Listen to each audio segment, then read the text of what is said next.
Good morning, Year 4. I'm just coming back on to do the next chapter of our book. If you remember rightly, the little boy Eric had gone up to London Zoo to see his uncle.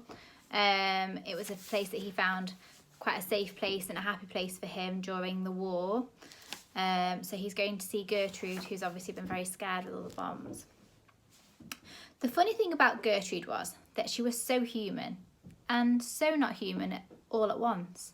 Thick black hair covered her entire body like a giant fur coat. Her head was enormous with a bulging forehead as long as her face. 2 unusually large ears stuck out at the side of her head, just above her eyes. Gorillas normally have tiny ears, but not Gertrude. Perhaps that's why the boy felt a special connection to her. Or perhaps it's her warm ginger eyes that flashed with kindness. The gorilla's wide nose was wrinkled like an old lady's. This was fitting, as Gertrude was an old lady. She was 50, positively ancient for a gorilla, but she thought that she was some sweet old dear, would be gone the moment she opened her mouth. Fangs. Gertrude had the most magnificent set of fangs. 2 up, 2 down.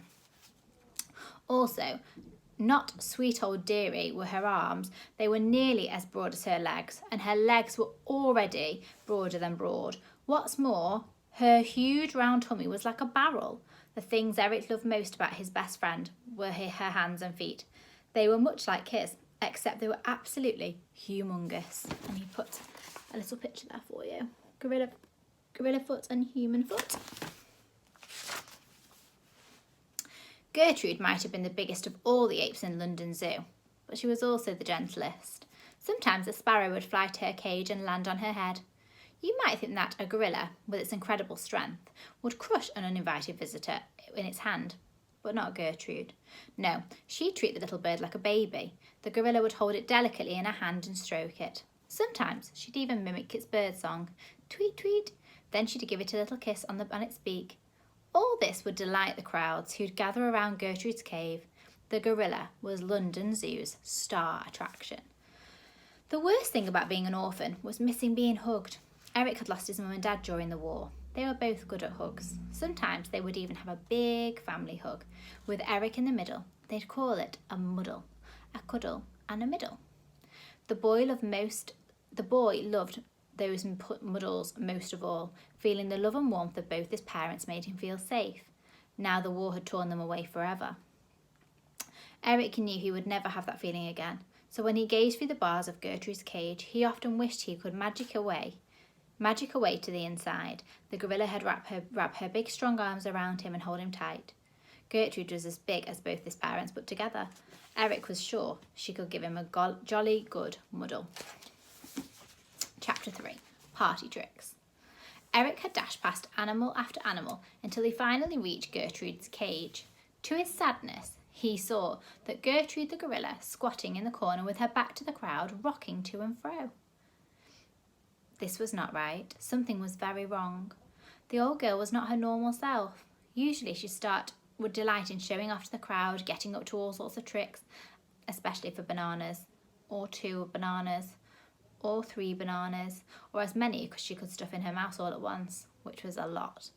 Gertrude's favourite party tricks included sticking out her tongue, wagging her bottom, beating her chest, saluting like a soldier, putting her fingers in her ears, peeling a banana with her feet, swinging on ropes like Tarzan, flattening her nose right up against the bars of her cage. There you are.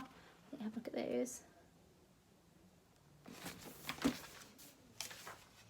Performing a cartwheel, giving the crowd a royal wave, blowing a banana in the air with her mouth and catching it again, rolling around in the straw, hooting with laughter, pretending to slip on a banana's skin, copying the walk of anyone passing by, especially that of an uptight zoo general, himself Sir Frederick Frown. Ooh. A few more there.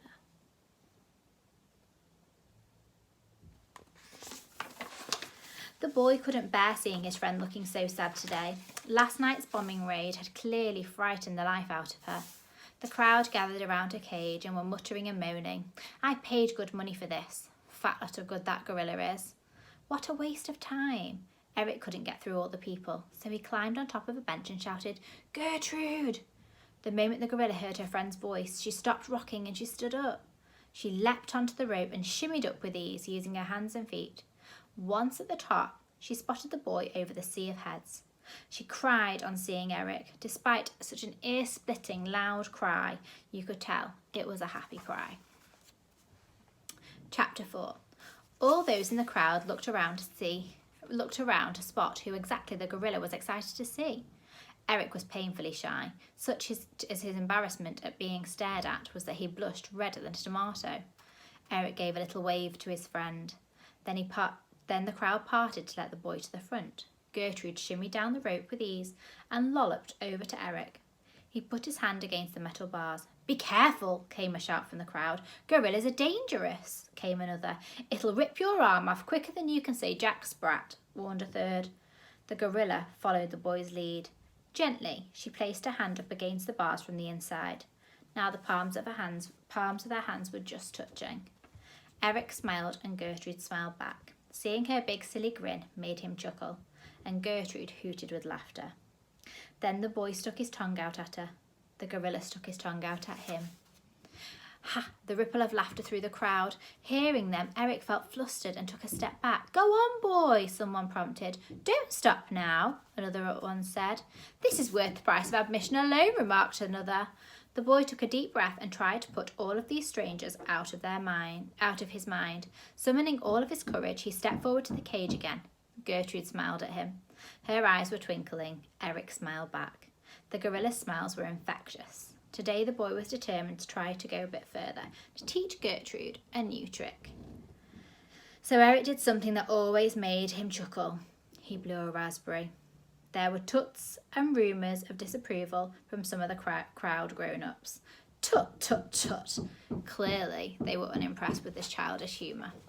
But the gorilla was not. Gertrude looked puzzled for a moment, then she pursed her lips and blew. But no sound came out. Egging her on to try again, the boy slowly pursed his lips, pushed his tongue forward, and blew another raspberry. Looking at Eric the entire time for encouragement, the gorilla copied him. Once again, she pursed her lips, pushed her tongue even further forward, and this time, Gertrude blew a raspberry like a raspberry blowing champion. It was the loudest, longest raspberry the world has ever known. Success! Despite now having his face covered in gorilla spittle, the boy couldn't help but laugh. The stern-faced crowd even began to chuckle too. "Well played, boy. The child's a marvel with animals. This pair should be on the stage." Feeling 10 foot tall right now, Eric was wondering if there was something else he could do. Could these raspberries be blown into something resembling a tune? There was only one way to find out. The boy didn't know many songs. One he often sang in school assembly and had in fact sung that very morning was Rule Britannia. So, replaying the tune in his head, he began raspberrying out the notes to the chorus. Eric then fell silent in the hope that Gertrude would follow his lead. The gorilla tilted his head and looked at the boy as if he was a bit balmy. Undeterred by this, Eric persisted. The boy repeated himself. Gertrude tilted her head to the other side. Then a mischievous thought flashed across her eyes. She pursed her lips together, pushed her tongue forward. You've guessed it. A long, low raspberry came out, once again covering the boy with gorilla spittle. "Good luck with that one, lad," snorted a voice from behind. "Next you'll be teaching him to play the piano or dance the Royal Ballet." Eric could sense people ebbing away, but he wasn't sure it was worth one more try. He was sure it was worth one more try. This time, the most wondrous thing happened. Gertrude joined in. This little boy and his great ape were blowing raspberries to the tune of Rule Britannia. Eric kept eye contact with Gertrude and nodding his head so she'd keep in time. He was pretty sure that she didn't know the song. Why would she? But she was picking it up very quickly.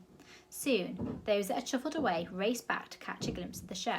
More and more people joined in until the huge crowd gathered around the cage. Eric was concentrating so much on teaching the tune that he'd managed to put them entirely out of his mind, focusing on Gertrude. The pair reached the end chorus with one big booming raspberry. Instantly, the crowd broke into wild applause. More, encore, play us another. The boy turned round. because of the fuss. His face was now as red as a London bus. Well, then back at the back of the crowd, he heard a voice. An angry voice. A voice he knew only too well, shouting his name. Eric! And we'll stop there. We'll go on to chapter 5 tomorrow. Take care, you four. Bye.